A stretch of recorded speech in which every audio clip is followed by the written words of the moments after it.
Hello guys, welcome to I Q for you.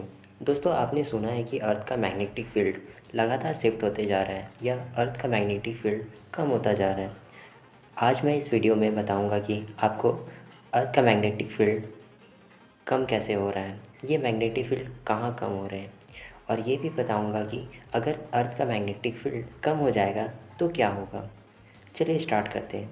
यह सब बताने से पहले मैं आपको बताता हूँ कि अर्थ का मैग्नेटिक फील्ड जनरेट कैसे होता है। मैं आपको बेसिक से बताता हूँ। जैसे कि हम सब जानते हैं कि हमारा अर्थ 3 स्फीयर में बटा हुआ है। पहला एटमॉस्फेयर, दूसरा हाइड्रोस्फीयर जहाँ पानी उपलब्ध है, तीसरा लिथोस्फीयर। ये सब हम बचपन से पढ़ते आ रहे हैं। ये पिक्चर में देखिए, हमारे एटमॉस्फेयर के अंदर बहुत सारे लेयर आते हैं। सबसे नीचे आपको ट्रोपोस्फियर मिलता है, फिर आपको स्ट्रेटोस्फियर मिलता है, फिर मेसोस्फियर, थर्मोस्फियर और सबसे ऊपर में एक्सोस्फियर आता है। इसके बाद आपका स्पेस आ जाता है। अब हम अर्थ के डेप्थ में जाते हैं तो सबसे ऊपर आपको क्रस्ट मिलता है जहाँ लाइफ साइकिल चलती है। ये क्रस्ट भी दो टाइप्स के होते हैं। पहला कॉन्टिनेंटल क्रस्ट, नाम से ही समझ आ रहा है कॉन्टिनेंट वहाँ के सरफेस को बोलते हैं। दूसरा ओशनिक क्रस्ट, ओशन के नीचे मिलने वाले सरफेस को बोलते हैं।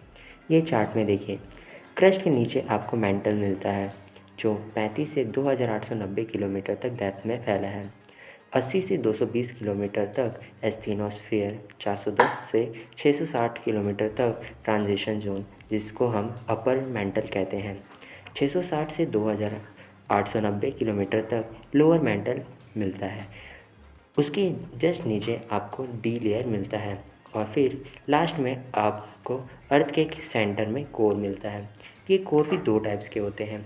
आउटर कोर जो लिक्विड फॉर्म में होते हैं जहाँ आयरन, निकेल, सिलिकॉन जैसे तगड़े एलिमेंट मिलते हैं।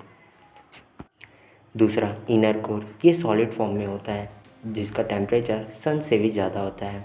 यहाँ आपको आयरन, निकेल, डायमंड, गोल्ड जैसे एलिमेंट मिलेंगे, लेकिन इसका कोई मतलब नहीं है क्योंकि हम वहाँ तक जा ही नहीं सकते हैं। आप सोच रहे होंगे कि इनर कोर का टेम्परेचर सन से भी ज़्यादा है तो सॉलिड फॉर्म में कैसे है। दरअसल अर्थ का प्रेशर बहुत ज़्यादा होने के कारण हमारा इनर कोर सॉलिड फॉर्म में होता है और यही कोर से हमारा मैग्नेटिक फील्ड बनता है। आपको बताता हूँ कि मैग्नेटिक फील्ड बनते कैसे हैं। जब कोई कैरिंग कंडक्टर के चारों ओर हमारा चार्ज पार्टिकल स्पिन करता है तब मैग्नेटिक फील्ड जनरेट होता है और ये मैग्नेटिक फील्ड अर्थ के चारों ओर बन जाते हैं जिसे हम जियोमैग्नेटिक फील्ड कहते हैं, जैसे कि आप ये पिक्चर में देख रहे हैं। इस मैग्नेटिक फील्ड के कारण हमें बहुत सारे फ़ायदे होते हैं। पहला, सन से आने वाली सोलर विंड, चार्ज पार्टिकल और हार्मफुल रेस अर्थ पे नहीं आ पाते हैं। ये सारे रेस मैग्नेटिक फील्ड के कारण रिपल हो जाती है जिसके कारण अर्थ का टेम्परेचर कम रहता है।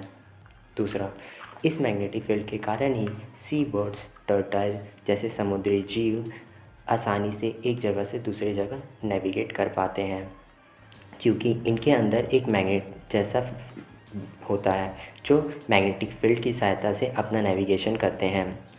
आजकल जितने भी electronic device, satellite, GPS, telecom industry सारी इलेक्ट्रोमैग्नेटिक वेव्स के कारण चलती है। आपने ऑरोरा लाइट शो के बारे में सुना ही होगा। इसी मैग्नेटिक फील्ड के कारण ये बनते हैं। इस पिक्चर में देखिए, नॉर्थन एंड साउथर्न हेमिस्फीयर पर मैग्नेटिक फील्ड की इंटेंसिटी कम होती है। जब सन से आने वाली चार्ज पार्टिकल सोलर विंड हमारे एटमॉस्फेयर से टकराती है तो ये लाइट शो होता है। अब आप ही सोचिए, अगर ये मैग्नेटिक फील्ड नहीं होंगे तो हमारे अर्थ का क्या हाल होगा। पूरी तरह से तहस नहस हो जाएगा। हाल ही में कुछ साइंटिस्ट ने कहा है कि ये मैग्नेटिक फील्ड लगातार शिफ्ट होते जा रहे हैं, वो भी तेज़ी से 60 किलोमीटर पर ईयर की स्पीड से कनाडा से साइबेरिया की ओर जा रहे हैं। ये पिक्चर में आप देख सकते हैं। यूरोपियन स्पेस एजेंसी के साइंटिस्ट ने बताया कि साउथ अटलांटिक एनोमली में मैग्नेटिक फील्ड की इंटेंसिटी बहुत ही कम हो गई है जिसके कारण वहाँ के सैटेलाइट और मैग्नेटिक इंस्ट्रूमेंट अच्छे से काम नहीं कर रहे हैं। ये आपको अफ्रीका और साउथ अमेरिका के बीच मिलेगा। कुछ साइंटिस्ट का कहना है कि ये जियोमैग्नेटिक रिवर्स के कारण हो रहा है। अब ये जियोमैग्नेटिक रिवर्स होता क्या है, हमारे साउथ पोल और नॉर्थ पोल आपस में चेंज होते हैं, उसके कारण हमारा मैग्नेटिक फील्ड कम हो रहा है। हालांकि यह हर 2,50,000 सालों में होता है और ये इससे पहले भी हो चुका है। नेशनल एकेडमी ऑफ साइंस ने 2018 को कहा कि अर्थ के कोर में लगातार मोल्टन मेटल के फ्लो के चेंज होने के कारण हो रहा है। अब हम वहाँ तो जा नहीं सकते हैं, फिर साइंटिस्ट को पता कैसे चलता है? देखो, जब टेक्टोनिक प्लेट आपस में टकराते हैं तो वेव्स जनरेट होता है। उसी तरह कोर से भी वेव्स जनरेट होते हैं और इसी वेव्स की स्टडी करके साइंटिस्ट पता लगाते हैं।